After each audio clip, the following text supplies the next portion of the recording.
Microsoft ஒரு நிறுவனத்தின் முன்னாள் சிஇஓ. இவர் சிஇஓ மட்டுமல்ல, இவர் பில்கேட்ஸின் முதல் மனைவியும் கூட. பில் மெலிண்டோ கேட்ஸ் என்ற அறக்கட்டளையை நடத்தி வருகிறார்.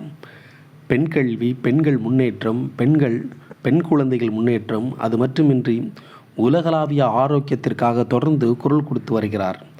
இவர் ஃபோர்ப்ஸ் இதழில் உலகில் சக்தி வாய்ந்த பெண்களில் ஒருவராக கருதப்படுகிறார்.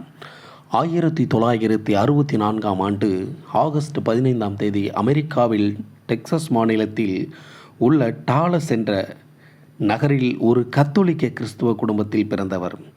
டியூக் பல்கலைக்கழகத்தில் MBA பட்டம் முடித்தவர்.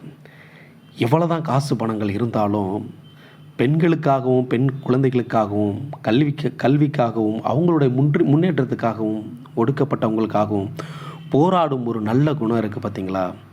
ஆனால் உண்மையுமே அது ஒரு பாராட்டக்கூடிய ஒரு விஷயமா இருக்குது. நெகிழ்ந்து சொல்கிறேன், நிறைய பேர் பெண்களுக்காக போராடுறாங்க, குழந்தைகளுக்காக, பெண் கல்விக்காக. வறுமையை நீக்கி பெண்களும் இந்த உலகில் சமதளவு வாழ வேண்டும்.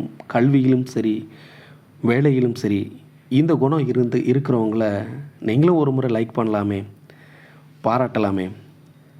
இந்த வீடியோ பிடிச்சிருந்தால் லைக் பண்ணுங்கள். தொடர்ந்து நம்ம சேனலுக்கு ஆதரவு தந்துட்டுருக்கீங்க.